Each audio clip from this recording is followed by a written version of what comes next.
Certificate దొరుకుతలేని ఎన్నికి పోయినాను. వాడు ఆడే బ్యాగ్ పెట్టుకొని నిద్రపోయినాడు. అంటే వాడిని నిద్రపెట్టి నువ్వు చేసినావు. నేను టైంలో అనుకేంటి బ్యాగ్ దొరకలేవా, దాంట్లో సర్టిఫికేట్ ఉన్నాయి, బట్టలు పోతేమని సర్టిఫికేట్ దొరకాలనుకేంటి. నేను ఇటుకొచ్చి అనుకోలేదు, అదేమి టైంలోనే అనుకున్నాను. వాడు ఆడే నిద్రపోతున్నాడు, పోలీసులు పట్టుకుంటారు. వానికి ఈవెన్ ఈ బ్యాగ్ నాదే అన్న అంటే వాళ్ళు చూసి ఇచ్చినారు. దాంట్లో సర్టిఫికేట్ నా ఫోటో చూసి ఇప్పుడు ఉందని చెప్పేసి ఇచ్చినారు వాళ్ళు, పోలీసు వాళ్ళు కూడా. వాళ్ళు అంతగా నమ్మలేదు. ఇదికేం రాదు, ఆడ ఉన్నా ముక్కున్నా కూడా అయ్యింది పని నాది.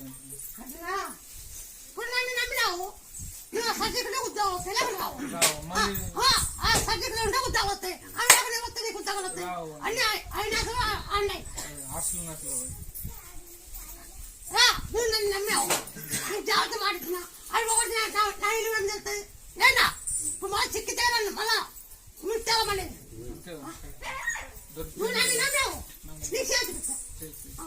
నీకేంటి ఒకలాగా చేసినా